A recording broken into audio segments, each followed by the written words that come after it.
Hi guys, Gordon here, just to give you a quick overview for the week commencing the 8th through to the 14th of June. We're just looking at the main movers, and the main things we're going to look at this week are going to be the Sun going in conjunction with Mars. This is going to create intense energies. We're also going to be looking at Mercury as it goes on its path direct now. It stopped going retrograde. That happens around midweek. And we see Saturn coming slowly back, going retrograde, coming back gently into the sign of Scorpio. But the main thing is we get towards the end of the week, the Sun and Mars getting very, very close together. So intense energy at the same time that Neptune starts to go backwards. We could see some stories breaking very much in the press of everything is not as it seems.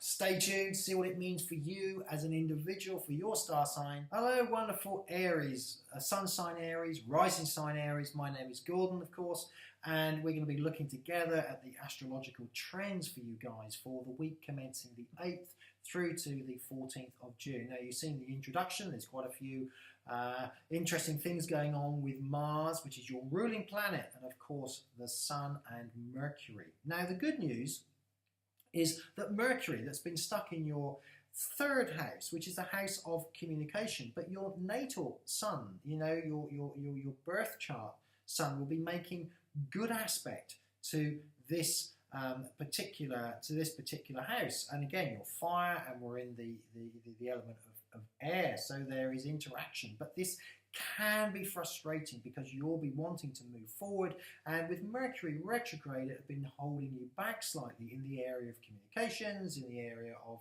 if you're in business, can be to do with expansion. Now, as we move forward this week, of course, the great news is that Mercury starts to move on its direct form. It's not fully out of the woods yet because it's going to take really until the end of June before it comes past its, its full shadow.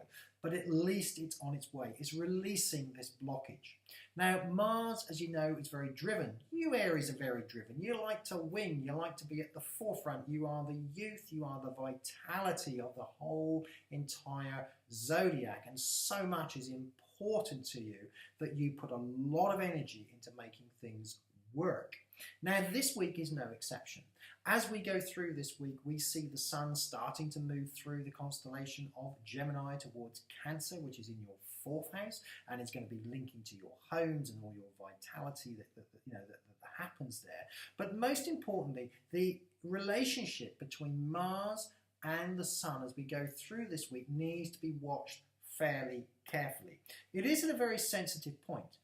In your first house, we have Uranus, which is all to do with expansion, and it has been there for a number of years. So, you're going to be wanting to make these new steps. You're going to be wanting to make new decisions and move forward. But I urge caution. If you go back to around your, March time, there was also this same kind of energy around, and some of you would have made some big leaps, some of you would have made some bit of gaps, but at the end of the day, it would have all been important for that way forward. The reason I draw your attention to it is because it can leave you feeling a little bit impulsive. You need to watch your actions this week, Aries. Don't upset too many people. Although you are a very positive sign, and what is happening for you this year is enabling you to move forward. Have no doubt about it. You are on a forward path. You will be in a far further position forward than you were at the start of the year. And you can't make an omelette without breaking eggs. And this is the idea of your life this year. You're going forward at quite a pace, and there are going to be upsets. But this week particularly brings the Sun and Mars together, and it gets quite intense as we go towards the end of the week. And this can be quite a combustious day as we move towards the weekend, Saturday and Sunday. Now, the other area that enters in here is we need to take a little bit of caution with is, of course, Saturn, which is not one of your great friends, starts to move backwards, and it will move retrograde, and it arrives back into your 8th house, which is under Scorpio, which can create tensions. So the reason I bring it in is as we come towards the end of the week, the energy is going to be high this week. Make sure you direct the energy to get good results back. Thank you very, very much, Aries, for getting involved this week. It's a fantastic week for you. Very, very energized. If you haven't subscribed, please press the subscribe button so that you get the videos on a regular basis. But other than that, have a fantastic week, and I look forward to speaking to you next week.